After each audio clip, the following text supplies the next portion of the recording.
Hello students, my name is Sumesh Sharma. I am working in St. Andrews Institute of Technology and Management, Gurugram, as an assistant professor in computer science department. So, this is our next lecture of web series of web designing. In the last lecture, we had done with unit 3. I hope you have understood these topics very well. Now, today we will start with unit 4.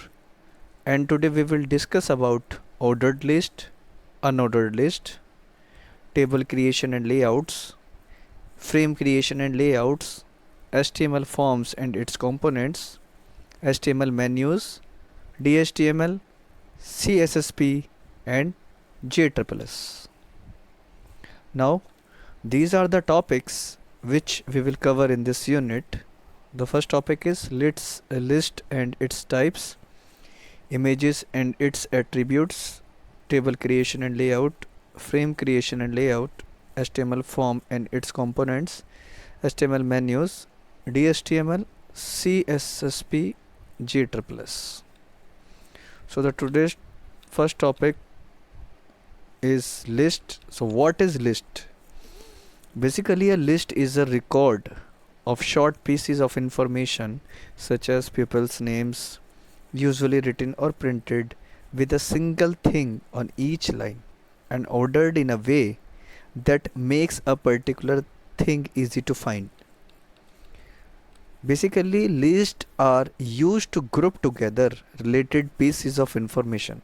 So, they are clearly associated with each other and easy to read. In modern web development, lists are workhorse elements frequently used for navigation as well as journal content. Lists are good from a structural point of view as they help create a well structured, more accessible, easy to maintain document.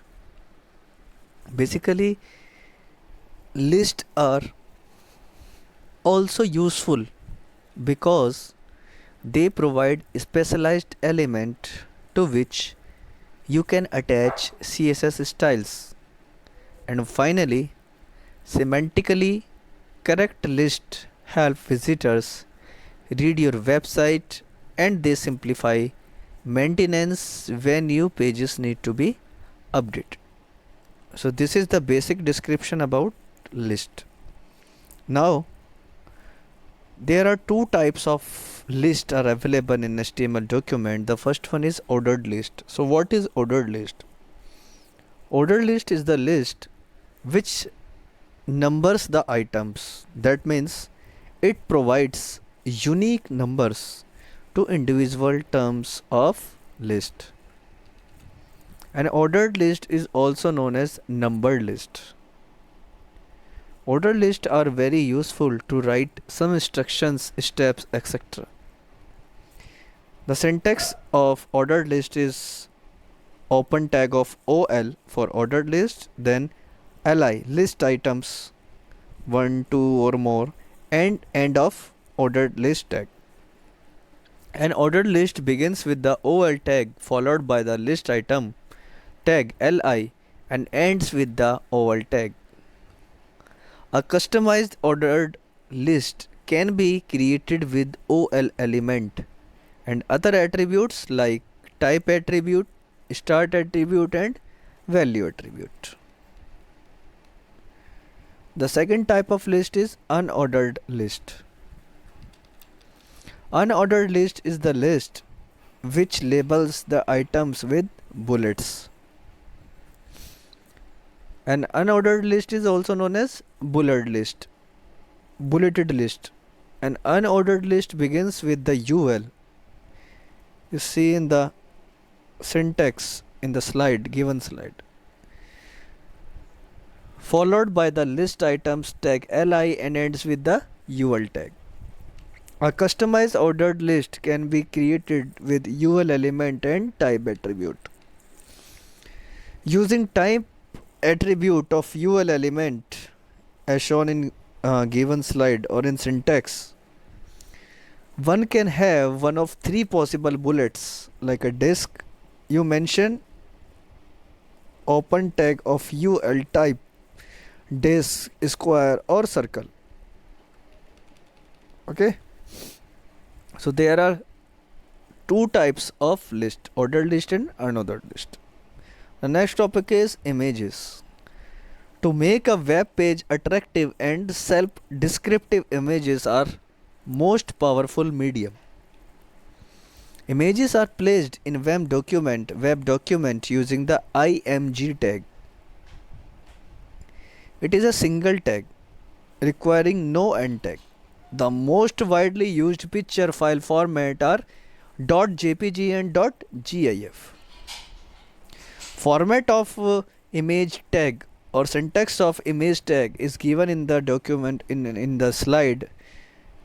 img space src image source equal to URL of image, exact location of image, where src is an attribute of image tag which specifies the source of the graphics file. The image tag has some attributes like src means source, height, alt means alternate, and many other attributes like width, alignment, border, etc. Now come to the next point, table creation and layouts. So by the help of HTML document to tag, we can create table in web page. So an HTML table is a rectangular grid of rows and columns on a web page, into which one enter all kind of information including text, number, links and even images. So a table in HTML always begins with the following basic container like table, open and slash table for the end tag. All other table tags are written between these two tags. A table is divided into rows with the tr tag, table row, and each row is divided into data cells with the td, table data tag. To show a border, use the table border tag instead of table tag. And the syntax is already given in the slide.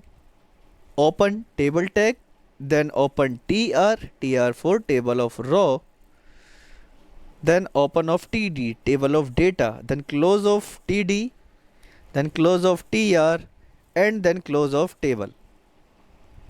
So these are the syntax to use in table creation. To define a header, use the th open and th slash end tag within a row as follows, like tr example, tr the table of row, the th first column header, then end of th1, th second column header, then close, th third column header, then close, and then close table of row. So this is an example how to create a header in a table. Some attributes are used in table tag like border attribute, cell padding attribute, cell spacing attribute, width attribute, bg and background attribute. So what is border attribute? The border attribute of table tag is used to add a border to a table. The border thickness is specified in pixels.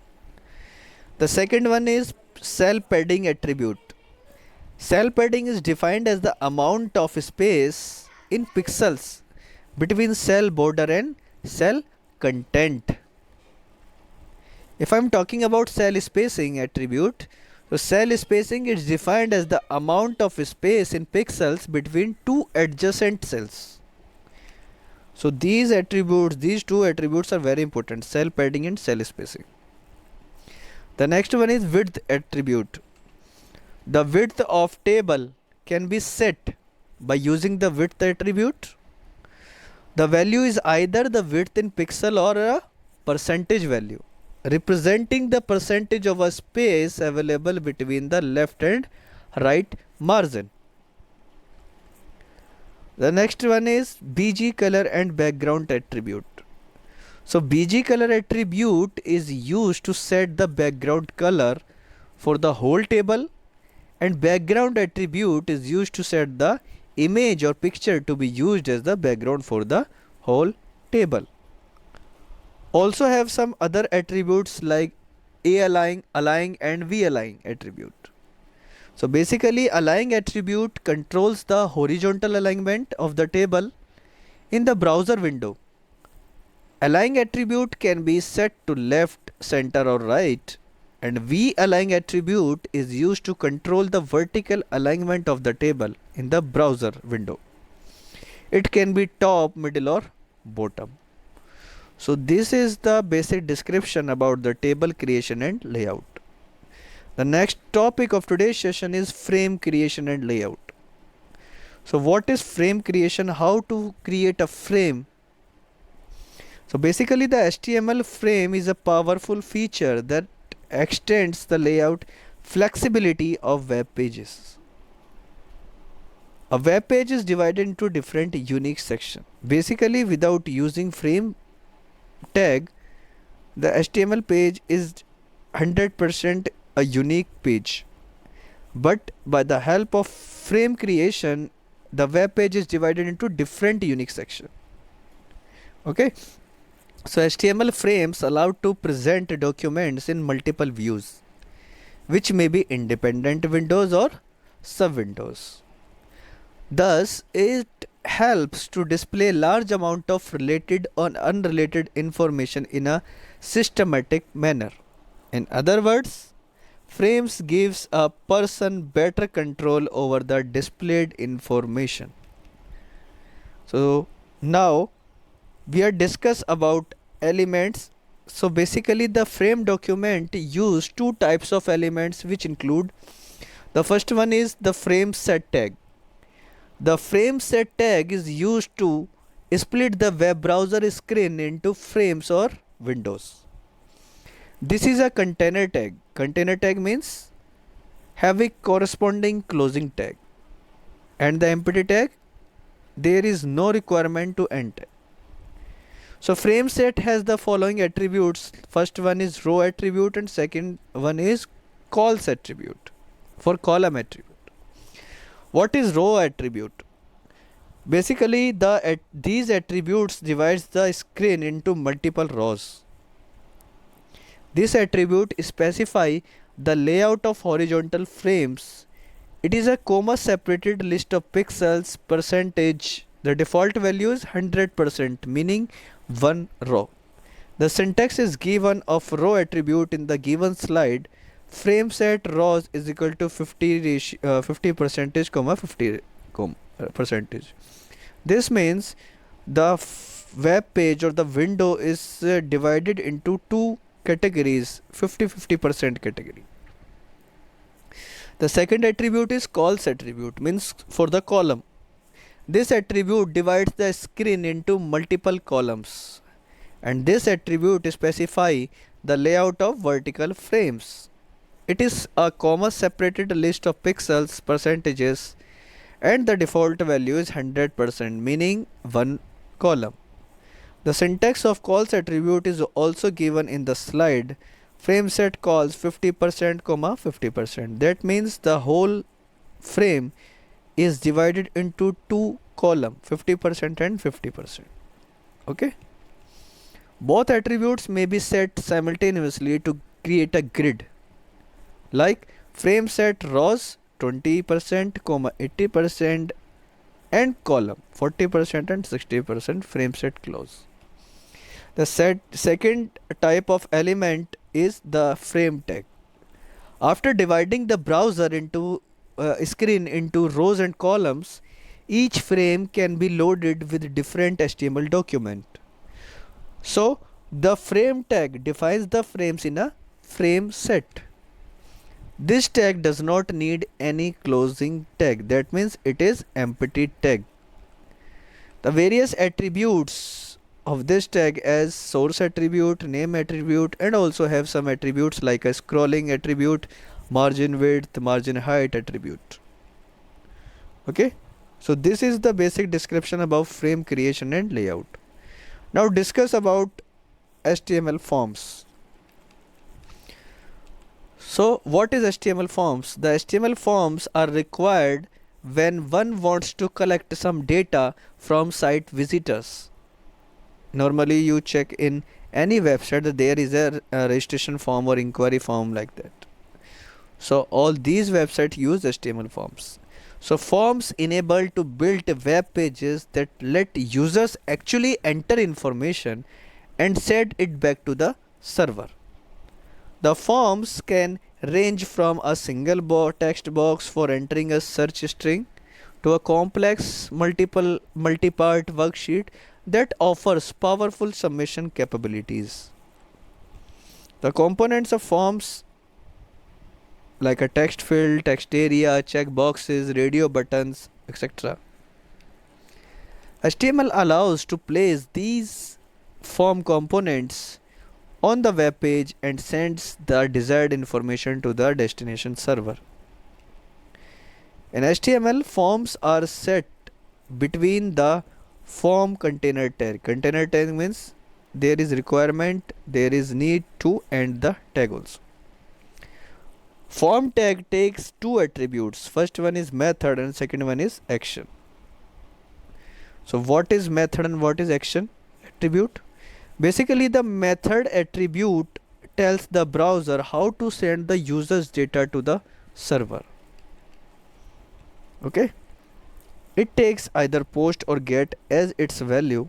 Means post is more popular as it allows for a greater amount of data to be sent, but get is used with single responses like a single text box. And if I am talking about the action attribute, the action which simply accept the URL which specify the location of the form handler to which the data in the form will be sent. The syntax of form is form, method, how to send, action and URL. In a method we can put post or get, action URL mention, and that end with the form tag. There are many components of forms. Like first one is text field. So what is text field? The text field is one line area that allows the user to input text. For example, if one wants to enter some in name or father's name etc., then it is always preferred to have text field on the form. The syntax is already given in the slide. Input type, then text, size and value. The input type is text and the value of the text field is empty, which means the blank text field is displayed initially and one can enter the text on his choice into it. There is size parameter which allows to enter some size of the text field. Some other parameters are also available like a max length which define the maximum length of the field. Name indicates the name of the text field and align denotes the alignment of the text in the text field. The alignment can be left, right, bottom and top. The next component is text area.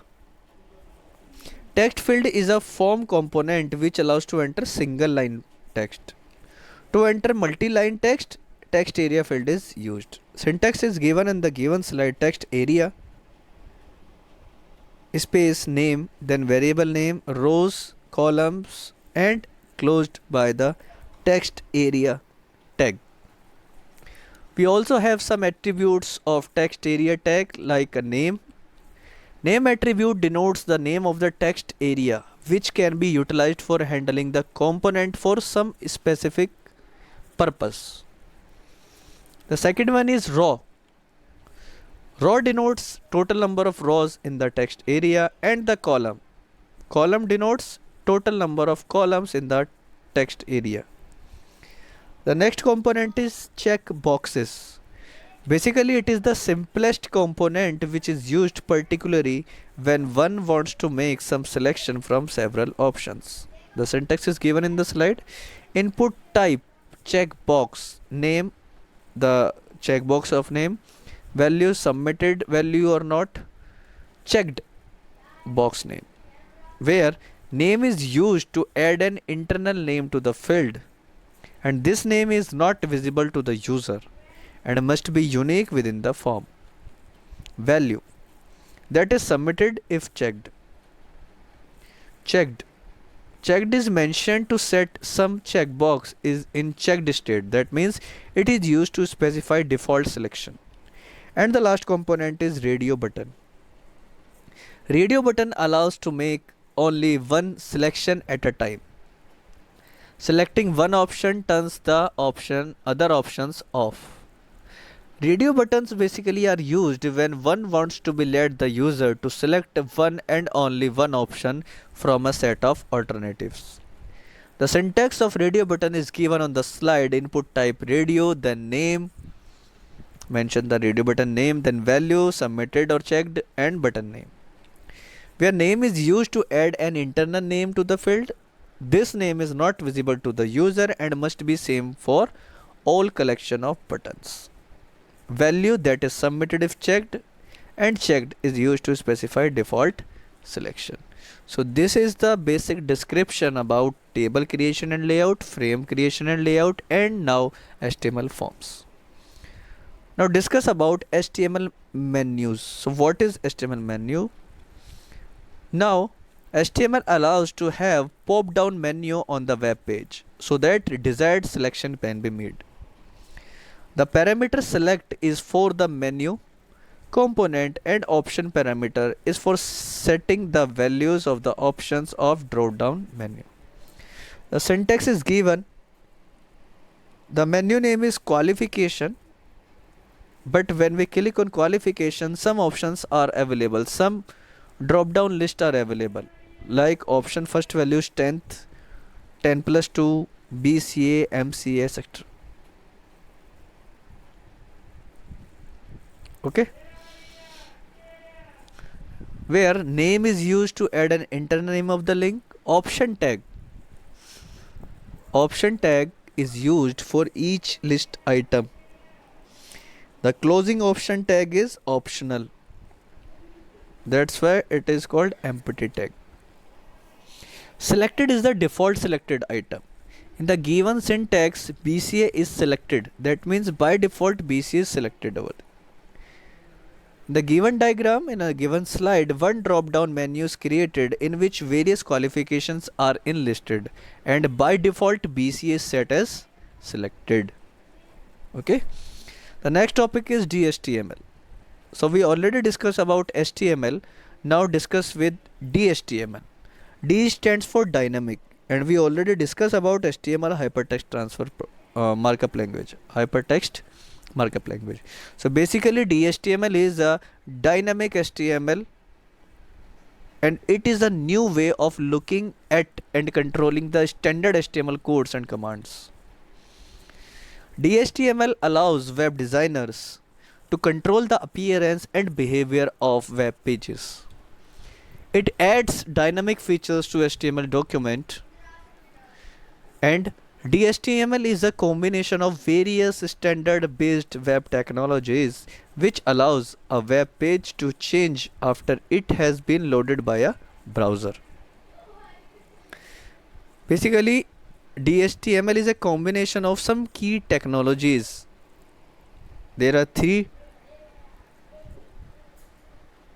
key technologies is a combination of DHTML. The first one is HTML.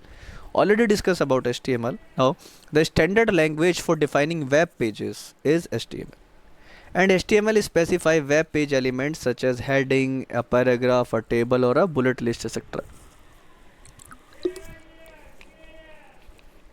The second key technology is CSS. CSS stands for cascading style sheets.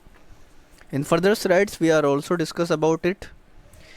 Normally, CSS is a standard method of specifying the appearance of web pages.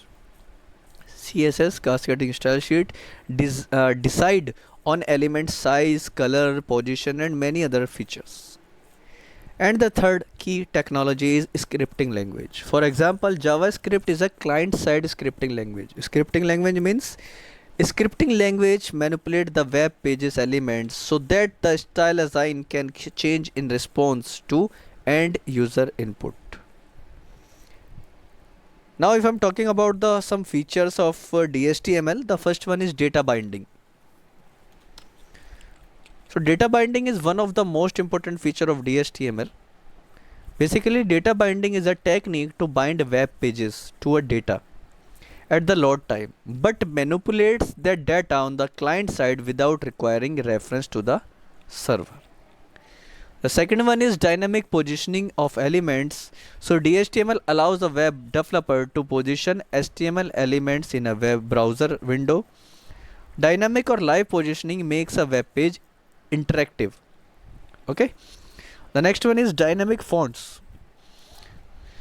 The details of the fonts are stored in vector format and these can be accessed from a library on the user system. By using dynamic fonts, the information is passed to the browser when the page is loaded. The next one is dynamic text and content. So the text or graphics can be added, deleted or modified without refreshing the page.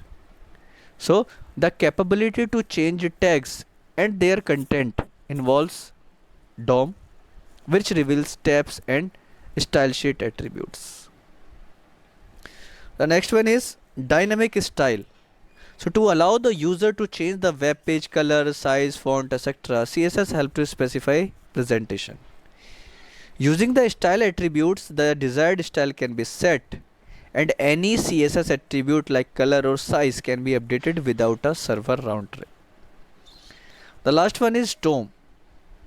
DOM exposes all page element as objects. So these objects can be easily manipulated by changing their attributes at any time. So if I'm talking about a basic difference between HTML and DHTML, so HTML is a static web page and DHTML is a dynamic web page. HTML normally consists of simple HTML text, but DHTML consists of HTML text, CSS and JavaScript. Okay. And if I'm talking about HTML web page is simple but less interactive. But DHTML web page is complex but more interactive. Okay. Now CSSP. CSSP stands for Cascading Style Sheet Positioning. HTML allows some control over the position of elements through tables and using the non-breaking space, etc. But the positioning of things is not very precise. So cascading style sheet can place an item on a page at exact X and Y coordinates. So the CSS positioning properties enable one to position an element, and it allows placing an element behind another and specifying what should happen when an element content is too big. Elements can be positioned using the top, bottom, left and right properties, and the elements can have one or four positions values which are static, relative, absolute or fixed.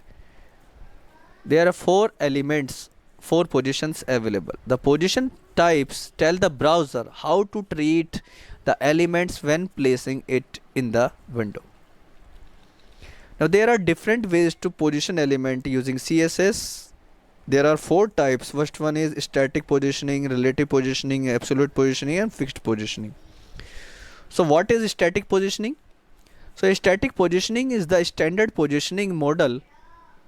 By default, elements are positioned as static in the window unless specially defined. So static elements flow into a document one after the next, that means inline. Okay. The next one is relative positioning. An element defined as being relatively positioned flows into place within the window or within its parent's element, just like the default behavior of any other HTML element. The next one is absolute positioning. Absolute positioning means This type of positioning places an element independently of any other content, and this element is separate from the rest of the document, and any type of desired HTML content can be put into it. Elements that are defined in this way are placed at an exact point in the window with the help of x and y coordinates. And the last positioning is fixed positioning. Fixing an element position in the window is exactly like absolute positioning. The element is set independently of all other content on the page in a specific position. But when the page is scrolled in the window, fixed element stay in their initial positions and do not scroll. So this is the basic description about the CSSP and the positioning about of the CSSP pages. Now we discuss about JSSS. So JSSS stands for JavaScript Style Sheet. So JavaScript Style Sheet was introduced in Netscape 4 to offer an alternative to CSS. Like CSS, JSSS allows to define how HTML tags display their content, but JSSS uses JavaScript syntax. These sheets are Java language based style sheet developed by Netscape to support style sheets on the web. JavaScript style sheet effectively re-implement CSS, defining the same set of presentation properties but within the context of Netscape JavaScript programming language. JSSS also provides a fully fledged programming language that can be used to customize all aspects of HTML presentation. And JSSS is both proprietary and non-standard, and accordingly extremely vulnerable to shift in market favor. The last topic of today's session is Netscape layer. So what is Netscape layer? Basically, Netscape layer is an independent part of web content within an HTML document. This allows one to place HTML markup in separate rectangular regions, then to position the regions at particular absolute or relative positions on the pages. Regions can overlap and upper regions can be transparent in order at let low region show through. Layers also allow creation of overlapping banners and sidebars, making of multi-column text, and creation of composite images by placing transparent GIFs on the top of other images. Also, JavaScript can be used to dynamically make regions visible or invisible, to change the stacking order, or to shrink, expand, or more regions on the screen. Netscape layers can be stacked and left around us as desired. Okay.